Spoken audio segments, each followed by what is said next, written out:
Om Shanti. Om Namo Bhagavate Vasudevaya.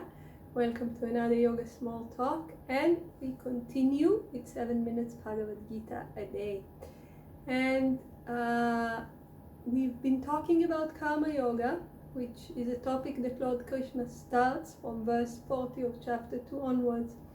And we mentioned that Lord Krishna is criticizing very severely the karma kandas, those people who trade in the rituals of the Vedas and teach people how to be more selfish and how to be more desires oriented by telling them, I have a ritual to solve everything. You can do whatever you want and you'll just come to me and I'll solve it with the ritual and I'll make sure you go to heaven and then you get a good birth.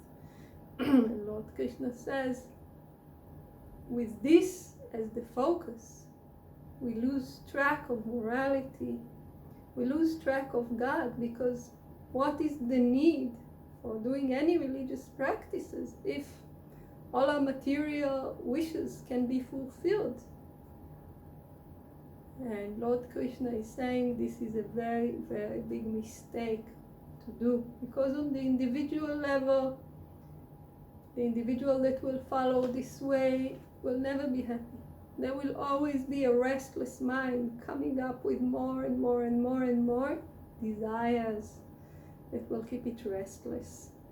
And this person will not spiritually evolve. This person will miss the opportunity to fulfill the purpose of the birth and to realize the self, to realize the supreme bliss. This is on the individual level. On the social level, a society in which people do not follow their dharma, do not do that which is right, that which sustains. This society, in other words, is not sustainable, and therefore it will collapse. People are just interested in, how can I do better for myself? How can I increase my name, my fame, my power, my possession, without seeing what's happening around, and missing the point that everything is intertwined.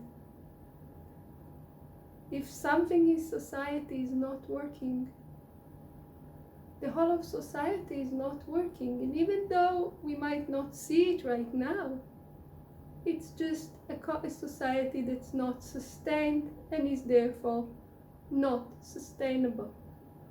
And then it is felt in the longer run. And now Lord Krishna is making the point even more clear. He's saying to the Brahmana, verse 46, chapter 2, to the Brahmana who has known the self, all the Vedas are as much use as a reservoir of water in a place where there is a flood. This verse has been misunderstood sometimes. It is not coming to dismiss the Vedas. Swami Shivananda tells us, particularly, this does not mean that the Vedas are useless. Why is it said then, and in such a very, very, sharp tone, is very clear, is as much as valuable as a reservoir of water in a place where there is a flood, meaning completely useless? Why is he taking us to this allegory? And the reason is to show us that whatever the karma kandis can give us, whatever materialistic gains anybody can promise us through this or that ritual, and as we, of course, waive our morals, as we waive our dharmic way of life, and as we just follow whatever we feel is right to do for us, and let them fix it, he's saying you're missing, you're taking like a drop of water, whereas you can have the ocean, because you are missing the opportunity to realize the self. When you take morality out of the picture, when you take God out of the picture, when you take religious practices for the self, for the purpose of growing in spirituality out of the picture, you're missing the opportunity to realize the self. And therefore, you are trading the whole ocean for a drop of water. This is what this verse is coming to tell us, and it's a very important message of the Gita. Even though you are thinking that you are getting a big benefit, when you really understand what is your potential, what you can gain, and it repeats in other allegories, it is like broken glass instead of a diamond. Here it is like a little water in a place where there is a flood.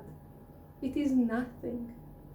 Swami Shivananda tells us, only for a sage who has realized the self, the Vedas are of no use because he's in possession of infinite knowledge of the self. So for a person who is already in possession of infinite knowledge of the self, what will a little bit more worldly knowledge do? For a person who is experiencing pure bliss, what are the joys of the senses? Lord Krishna is telling us, don't settle for the less because they are tempting you with their flowery speech. Follow that which is right and which can bring you the ultimate benefit, the highest benefit. And this is basically the message here. Follow Dharma.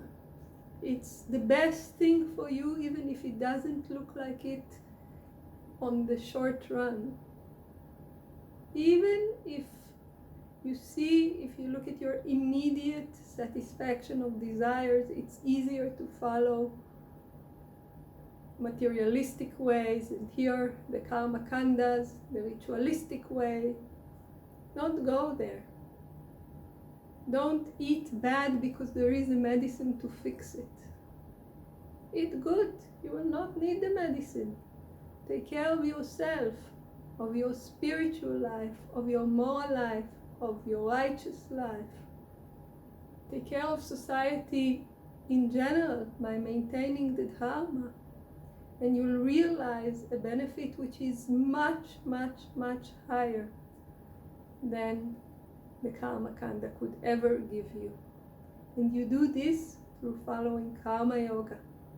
And Lord Krishna continues with this point and how to follow this practice that will bring the ultimate benefit in the next verses, which we will see in the next talks.